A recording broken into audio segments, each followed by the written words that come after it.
दोस्तों, भारत की intelligence service raw को दुनिया की टॉप इंटेलिजेंस सर्विसेज में से आंका जाता है और रॉ के ऑफिसर्स ने अपने कारनामों से हमेशा जान पर खेलकर देश की रक्षा की है। लेकिन ये मिशन इतने सीक्रेट होते हैं कि आम जनता को इनकी भनक तक भी नहीं लगती। ना तो इन ऑफिसर्स को मेडल मिलते हैं और ना तो इन्हें बड़े बड़े टॉक शोज में गेस्ट की तरह बुलाया जाता है। दिन रात ये ऑफिसर्स होम नामी के अंधेरे में रहकर देश सेवा में लगे रहते हैं। लेकिन समय समय पर सरकार कुछ डॉक्यूमेंट्स को डीक्लासिफाई कर देती है, जिससे हमें इनके मिशंस के बारे में मालूम पड़ता है। और हम आज आपके लिए ऐसे ही कुछ रॉ के मिशंस लेकर आए हैं जिनके बारे में जानकर आपको गर्व होगा। तो बने रहिए वीडियो के अंत तक हमारे साथ।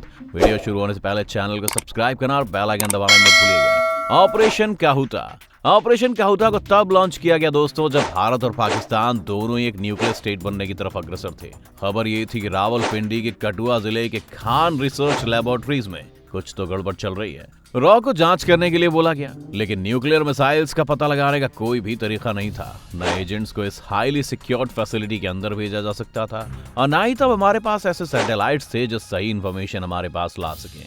लेकिन रॉ के एजेंट्स ने इस लेबोरेटरी के आसपास के इलाके में सभी नाइयों की दुकानों से बालों के सैंपल्स चुराने शुरू किए। तब इन बालों के सैंपल से हमें यूरेनियम मिला, जो न्यूक्लियर टेस्टिंग के लिए जरूरी था। और ये बात कंफर्म हो गई कि पाकिस्तान न्यूक्लियर टेस्ट करने की सोच रहा है। इसे रोकने के लिए एक प्लान बनाया गया, जिसमें रॉ का प्लान अपने एजेंट्स के थ्रू इस फैसिलिटी में घुसने का था। लेकिन तब एक मीटिंग के दौरान भारतीय प्रधानमंत्री मोरारजी देसाई ने एक बड़ी गलती कर दी। ये मीटिंग पाकिस्तान के सैन्य तानाशाह जियाउल हक के साथ हो रही थी, जिसमें मोरारजी देसाई ने उनसे कहा कि भारत को उनके न्यूक्लियर प्लान्स के बारे में पता है। पाकिस्तानी इंटेलिजेंस ने पता लगाना शुरू किया कि आखिर इंडियंस को इसकी जानकारी कैसे हुई, और फिर इसी प्रोसेस में कई भारतीय एजेंट्स भी मारे गए और बाकी का प्लान सक्सेसफुल नहीं हो पाया। बांग्लादेश वॉर। भारत और चीन के 1962 के युद्ध के बाद भारत को समझ आया कि भारत की इंटेलिजेंस ब्यूरो घरेलू मामलों में तो इंटेलिजेंस मुहैया करवा सकती है, लेकिन इंटरनेशनल मामलों के लिए उसे एक अलग फोर्स चाहिए। और फिर इंदिरा गांधी के नेतृत्व में 1968 में रॉ का गठन हुआ। रॉ का पहला बड़ा मिशन बांग्लादेश का युद्ध था, जिसमें पाकिस्तानी सिपाही बांग्लादेश में नरसंहार कर रहे थे। इस वजह से बांग्लादेश से काफी लोग भारत के बॉर्डर्स पर आकर शरण ले रहे थे। रॉ को इस समस्या का हल जल्दी निकालना था, इसलिए रॉ ने बांग्लादेश से आए रेफ्यूजीज को उनके देश को पाकिस्तान से आजाद करवाने के लिए ट्रेन करना शुरू किया और मुक्ति वाहिनी की स्थापना की, जिसे ट्रेनिंग और हथियार देकर उन्होंने वापस बांग्लादेश भेजा। और बांग्लादेश की लड़ाई में बांग्लादेश के ही लोगों को लड़ने के लिए प्रेरित किया गया। बांग्लादेश युद्ध में परेशानी ये थी कि पाकिस्तान अपने सैनिकों को कमर्शियल फ्लाइट्स में भारत के ऊपर से उड़ाकर बांग्लादेश भेज रहा था। क्योंकि ये मिलिट्री फ्लाइट्स नहीं थी, इस वजह से भारत इन्हें नहीं रोक सकता था। इसी समय एक 17 साल के कश्मीरी युवा हाशिम कुरैशी को गिरफ्तार किया गया। हाशिम उस वक्त एक इंडियन एरोप्लेन को हाईजैक करने की फिराक में था। रॉ ने हाशिम को जल्दी छुड़वा लिया और उसे एक प्लेन हाईजैक करने दिया। इस प्लेन का नाम था गंगा, जो कि एक बेकार प्लेन था, और खासकर इस हाईजैकिंग के लिए ही रॉ ने मरम्मत करवाकर काम चलाने लायक बनाया था। हाशिम इस प्लान को लेकर पाकिस्तान चला गया और तब रॉ ने पूरी दुनिया को दिखाया कि कैसे भारत का एयर स्पेस सेफ नहीं है, क्योंकि पाकिस्तान के लोग यहाँ पर ऑपरेशंस प्लान कर रहे हैं। और इसीलिए सभी पाकिस्तानी फ्लाइट्स को भारत के ऊपर से उड़ने पर बैन कर दिया गया।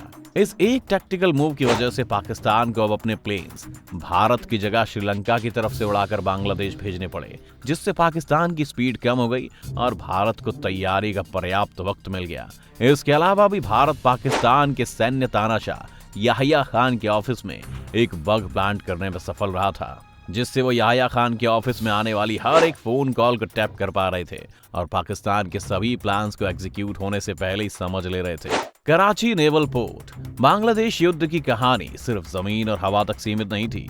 उस वक्त पाकिस्तान की नेवी भी काफी स्ट्रांग थी दोस्तों, और भारत को डर था कि पाकिस्तान समुद्र के रास्ते हमला न कर दे। भारत ने प्लान बनाया कि अगर कराची नेवल बेस पर वो पहले हमला कर दे तो शायद उन्हें समस्या से जूझना ही न पड़े।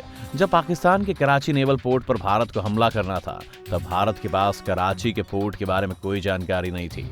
रॉ के पहले चीफ RN काओ ने उस वक्त एक प्लान बनाया और एक पारसी डॉक्टर को ब्लैकमेल किया। ये पारसी डॉक्टर भारत और पाकिस्तान दोनों देशों में आया जाया करता था।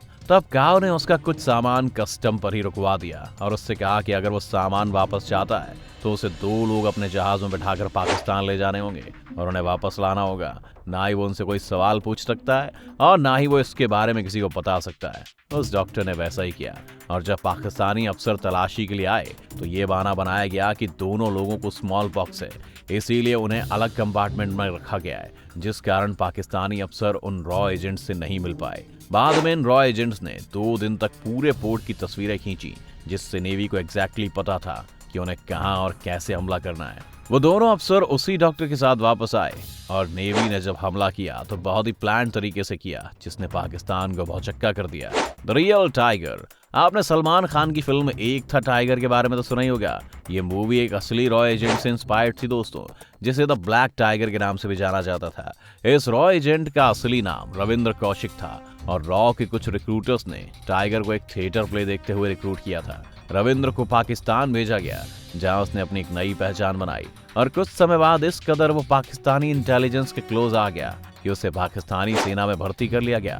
पाकिस्तानी सेना में रहते हुए रविंद्र कौशिक मेजर की रैंक तक पहुंचे और उन्होंने पाकिस्तान के कई मिलिट्री ऑपरेशंस की जानकारी भारत को भेजी। रविंद्र कौशिक ने वहां एक सीनियर पाकिस्तानी ऑफिसर की बेटी से शादी भी कर ली थी और टाइगर के प्रमोशंस की बातें चल रही थी। रॉ के लिए बहुत बड़ी बात थी।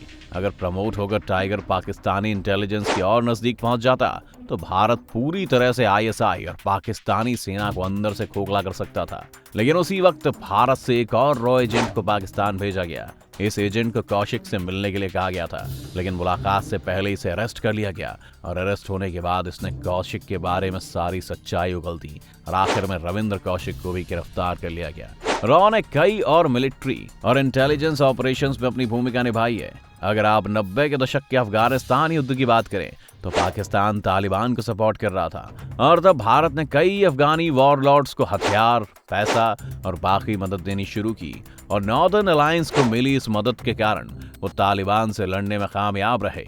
इसके बाद 2001 में हुए वर्ल्ड ट्रेड सेंटर के हमले के बाद भी भारत ने अमेरिका को तालिबान के अफगानिस्तान और पाकिस्तान में बने ट्रेनिंग कैंप्स की जानकारी दी थी। साथ ही आईएसआई ने जब कई सारे आतंकवादियों को अफगानिस्तान से सुरक्षित तौर पर निकालकर पाकिस्तान में शरण दी थी, तो इस राज को उजागर करने वाला पहला देश भी भारत ही था। रॉ के ये गुमनाम एजेंट आज भी कई देशों में अपने घर से दूर एक दोहरी जिंदगी जी रहे हैं और हमें बाहरी खतरों से बचा रहे हैं। हमें ऐसे लोगों पर गर्व होना चाहिए। आपको क्या रॉ के बाकी मिशंस के बारे में भी एक वीडियो चाहिए? हमें कमेंट्स में जरूर बताएं। वीडियो पसंद आने पर वीडियो को लाइक करें और चैनल को सब्सक्राइब करना ना भूलें।